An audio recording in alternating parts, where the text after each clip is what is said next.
Good evening मित्रों, target winner classes पर आपका एक बार फिर से स्वागत है।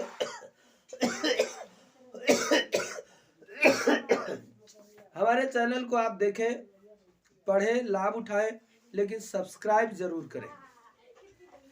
तो हमने जो स्टार्ट किया था 2022 का सेट नंबर 4, उसका अगला खंड द आज हम प्रारंभ करते हैं।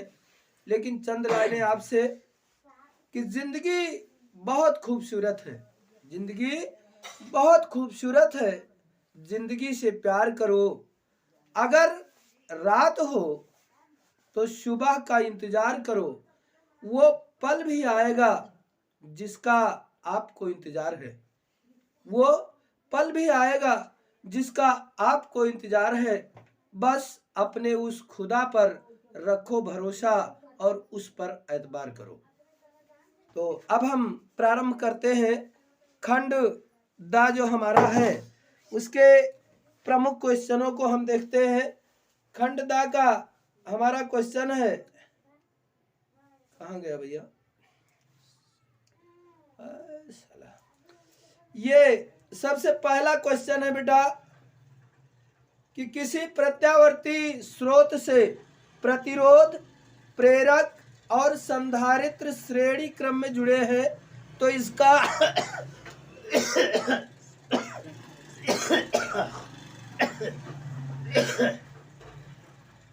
आरेख बनाइए। देखिए, इन्होंने कहा है कि किसी प्रत्यावर्ती स्रोत से, ये आपका प्रत्यावर्ती स्रोत हो गया AC, इससे इन्होंने बताया है कि प्रेरकत्व L, संधारित C और प्रतिरोध R, ये तीनों श्रेणी क्रम में जुड़े हैं। ये हमारा चित्र हो गया, आरेख हो गया। तो इन्होंने कहा है प्रतिबाधा और अनुनाद के लिए आवृत्ति का व्यंजक प्राप्त कीजिए। देखते हैं, बड़ा बहुत ही इंपॉर्टेंट टॉपिक, वेरी इंपॉर्टेंट है ये हमारा, वेरी इंपॉर्टेंट। कई बार हमने आपको बताया है कि यह परीक्षाओं के लिए बहुत इंपॉर्टेंट है, हर साल पूछा जाता है। LCR परिपथ नहीं पूछा गया अगर, तो इससे रिलेटेड अनुनादी आवृत्ति पूछी जाती है, इसलिए ये टॉपिक हमेशा आता ही आता है। तो इस पर हम चर्चा करते हैं। हमको प्रतिबाधा निकालना है बेटा। प्रतिबाधा के लिए ये आपका हो जाएगा V is equal to V का square is equal to VR का स्क्वायर प्लस ये आपका हो जाएगा VL माइनस BC का होल स्क्वायर। ये फार्मूला हमारा होगा। हमने बताया है कि जब ये तीनों जुड़े होते हैं, ध्यान दीजिएगा, ये धारा और BR की दिशा होती है, I भी होता है और BR की दिशा भी होती है, यानी प्रतिरोध का विभवांतर, और ये दिशा जो होती है इससे π/2 कलांतर जो होता है अग्रगामी, ये प्रेरकत्व के सिरे का विभवांतर होगा, और इससे π/2 कलांतर ये पश्चगामी बेटा संधारित्र के सिरों का विभवांतर होता है। अर्थात BL और BC एक दूसरे के बिल्कुल विपरीत क्रम में ये एक दूसरे को निरस्त करते नजर आते हैं, इसलिए BL माइनस BC का होल स्क्वायर रखा जाता है।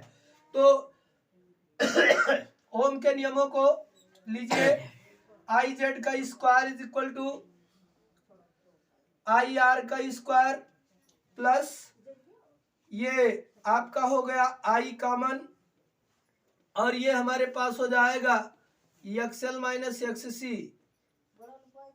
का होल स्क्वायर। तो ये आपका I स्क्वायर Z स्क्वायर, यहाँ I स्क्वायर हम कॉमन ले रहे हैं, ये हमारा R का square plus XL minus XC का होल स्क्वायर। बेटा ये कैंसिल हो जाएगा, इसलिए Z बराबर होता है अंडर रूट R का square plus XL minus XC का होल स्क्वायर। ये हमारा फार्मूला बनता है। बेटा XL क्या है, XC क्या है, हमने जब पढ़ाया था तो बताया था, तब भी इस पर चर्चा किया था। यक्षल जो होता है ये प्रेरकीय प्रतिघात होता है और यक्षसी जो होता है ये धारितीय प्रतिघात होता है। ठीक है। और अब अनुनाद की स्थिति की बात की गई है। अनुनाद क्या होता है इसको समझे। अनुनाद very important, very very very important है ये टॉपिक, अनुनाद रिजोनेंस। इसको हम कई बार पढ़ा भी चुके हैं और आपको हम बताएं अनुनाद टॉपिक जो है ये हमारे चैनल का जन्मदाता भी है, यानी हमारे चैनल पर पहला वीडियो अनुनाद का ही पड़ा हुआ है। तो अनुनाद हम आपको बताएं, जब किसी प्रत्यावर्ती स्रोत से प्रेरक, संधारित्र और प्रतिरोध तीनों चीज जुड़े होते हैं तो इसमें कुंडली का प्रेरकत्व या कुंडली का प्रतिघात और संधारित्र का प्रतिघात आपस में बराबर हो जाता है, ये दोलन करने लगते हैं, तो इस घटना को हम अनुनाद की स्थिति कहते हैं। अनुनाद क्या होता है, जब किसी प्रत्यावर्ती परिपथ में प्रेरकीय प्रतिघात और अनुनादी प्रतिघात दोनों का मान बराबर हो जाए, दोनों एक दूसरे को निरस्त करने लगे, तो इस घटना को अनुनाद की घटना कहा जाता है। ये इसकी डिफिनीशन, और डिफिनीशन के अनुसार हमने ये बताया बेटा यक्सल बराबर यक्षसी होना चाहिए। यक्सल का मतलब हमारा होता है omega L is equal to 1/ओमेगा सी। बेटा ओमेगा को इधर लाओ, इसलिए ओमेगा स्क्वायर बराबर 1/LC, अर्थात ओमेगा बराबर 1/√LC। बेटा ये कोणीय आवृत्ति का फार्मूला है, ये है कोणीय आवृत्ति।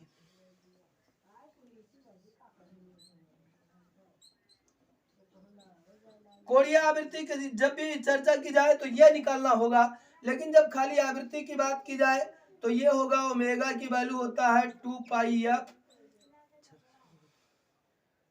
इज इक्वल टू 1/√LC होता है। बेटा यफ अगर हमको पता करना हो तो 1/2π और √LC ये होता है अनुनाद की स्थिति में आवृत्ति का सूत्र।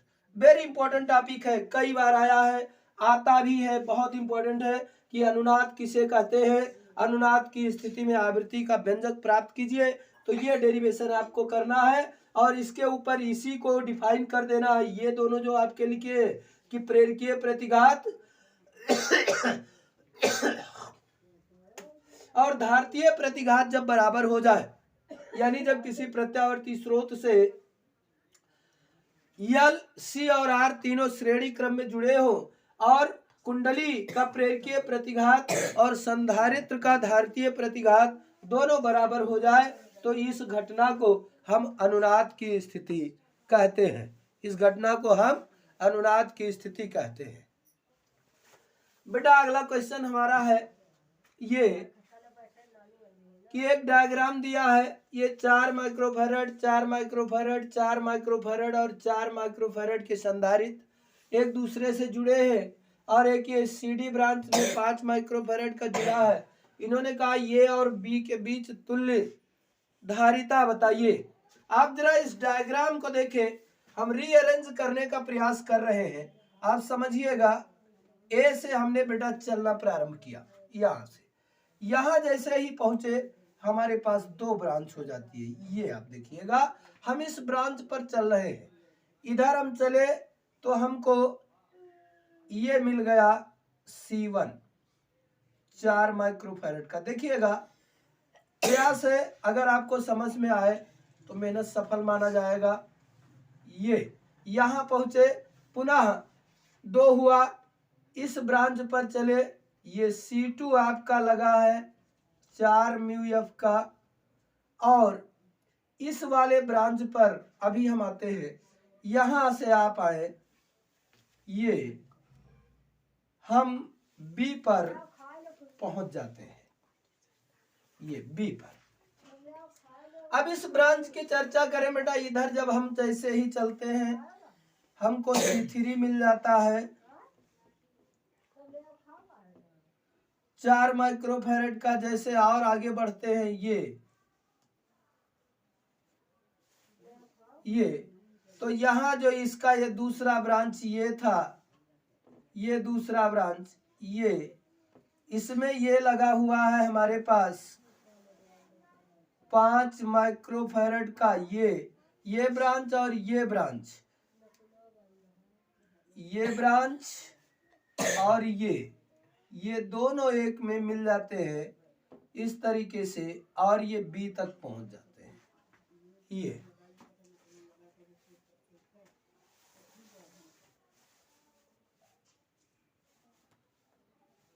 एक और हमारे पास है, यहां जुड़ा हुआ है ये C4।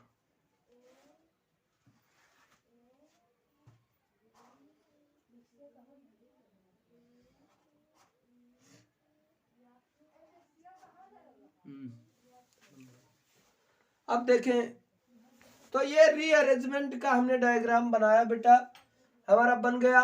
अब अगर हम देखें तो हमारे पास ये C2 5 माइक्रोफैरड और ये C4 C2 C4 और ये C5 तो पहले हमारा जो है ये C4 एंड C5 श्रेणी क्रम में है। देखिए बेटा C4 एंड C5 श्रेणी क्रम में, तो आप यहाँ C अगर पता करेंगे तो 1/C बराबर 1/C1 प्लस 1/C2 वाला फार्मूला, 1/4 प्लस 1/5 तो बराबर 9/20, अर्थात C बराबर 20/9 ये हो गया। और ये C2 के समांतर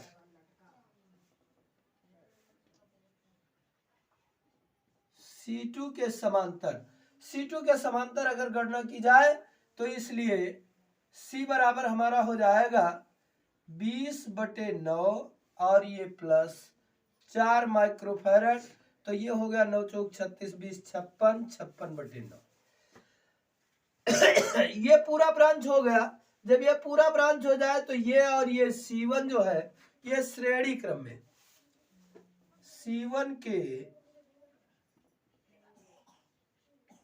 श्रेणी क्रम में, तो C1 के श्रेणी क्रम में आए तो ये बेटा C बराबर फार्मूला C1 गुणे C2/C1 प्लस C2, तो ये हमारे पास 4 माइक्रोफैरड है, 4 गुणे 56/9 और बटे 4 प्लस 56/9, तो ये हो जाएगा 4 छक 24 और 4 पंचे 20 और 2 22, 224/9 और ये हो गया 36 तो 80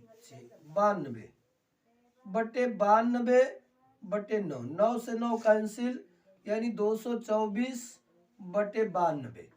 चाहो तो इसको थोड़ा छोटा कर सकते हो बेटा, 2 से 2 एक कम 2 एक कम 2 दूनी और 2 चौके 8 2 छक 12, और भी छोटा किया जा सकता है, ये 23 हो जाएगा और 2 पंचे 2 छक्का 56, 23 दूना 46 होता है, यानी 56/23 ये आ गया।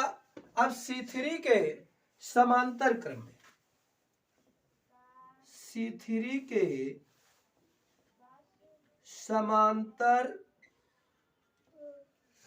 क्रम में, तो C3 के समांतर क्रम में अगर आप आए बेटा तो ये C बराबर C1 प्लस C2 समांतर क्रम के लिए, यानी हमारे पास हो गया 4 माइक्रोफैरड और प्लस 56/23 बटा 1 करके क्रॉस मल्टीप्लाई करो, 3 चौक 12 1 8 1 9 92 प्लस 56/23 तो 6 2 8 9 5 14 148/23 माइक्रोफैरड ये हो जाएगी तुल्य धारिता। जोड़ दी जाए तो आवेश निकालना है, आवेश Q बराबर होता है CB, और सी हमारे पास कितना आया था, भूल गया क्या,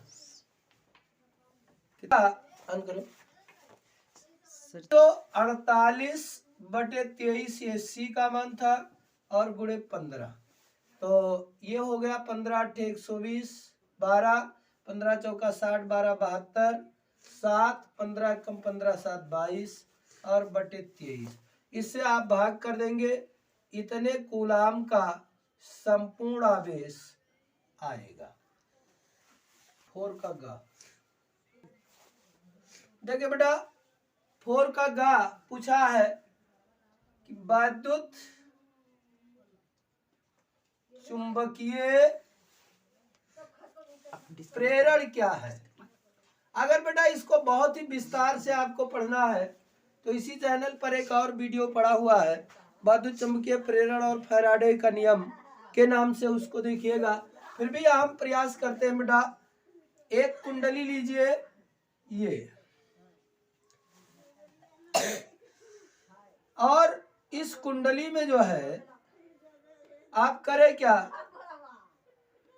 इसके करीब एक चुंबक लाइए, चुंबकीय क्षेत्र स्थापित कीजिए,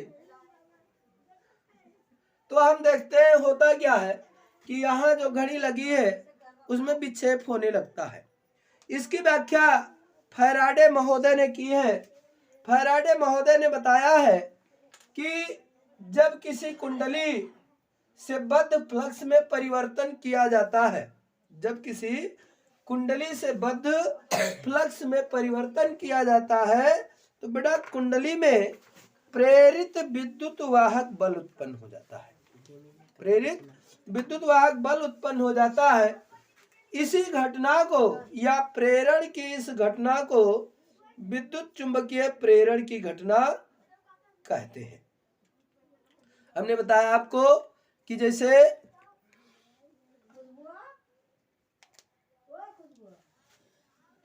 ये कोई कुंडली है, जब इसके करीब चुंबक लाते हैं, बार बार करीब लाते हैं, दूर ले जाते हैं, करीब लाते हैं, तो देखते हैं ये घड़ी कभी इधर घूमती है कभी इधर घूमती है। तो होता क्या है, फैराडे महोदय ने बताया कि जब किसी कुंडली से बद्ध फ्लक्स में, चुंबकीय फ्लक्स में हम परिवर्तन करते हैं तो उस कुंडली में प्रेरित विद्युत वाहक बल उत्पन्न हो जाता है। प्रेरण की इस घटना को विद्युत चुंबकीय प्रेरण कहा जाता है। तो फैराडे महोदय का जो नियम है, ये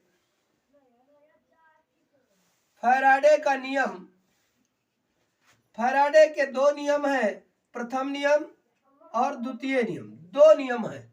उन्होंने पहले नियम में यही बताया है कि जब किसी कुंडली से बद्ध फ्लक्स में परिवर्तन किया जाता है तो फ्लक्स परिवर्तन के कारण कुंडली में प्रेरित विद्युत वाहक बल उत्पन्न हो जाता है और जिसके कारण कुंडली में प्रेरित धारा उत्पन्न हो जाती है। दूसरा नियम उन्होंने ये बताया कि उत्पन्न प्रेरित विद्युत वाहक बल जो होता है ये फ्लक्स परिवर्तन के ऋणात्मक दर, फ्लक्स परिवर्तन के ऋणात्मक दर के समानुपाती होता है। ये is proportional that minus delta phi B upon delta T, अर्थात is equal to minus n delta phi B by delta T. ये फार्मूला है जहां n फेरों की संख्या कही जाती है। n को हम फेरों की संख्या की कुंडली में कितने फेरे हैं। अच्छा एक चीज और आपको बताएं बेटा, यहीं पर बहुत छोटा सा, फिर अगले भाग में हम देखेंगे। ये जो प्रेरित विद्युत वाहक बल उत्पन्न होता है, प्रेरित विद्युत वाहक बल की दिशा को ज्ञात करने के लिए एक और बहुत ही प्रचलित नियम है, लेंज का नियम, और उसको बहुत ही चंद लहजों में हम आपके सामने प्रस्तुत कर दे रहे हैं, है कि निज जस उद्गम करई विरोधा, लेंज नियम यह परम प्रबोधा। अर्थात प्रेरित विद्युत वाहक बल की दिशा ऐसी होती है कि यह उसी कारक का विरोध करता है जिससे खुद उत्पन्न होता है। इसे लेंज का नियम कहा जाता है और इससे प्रेरित धारा की दिशा ज्ञात की जाती है।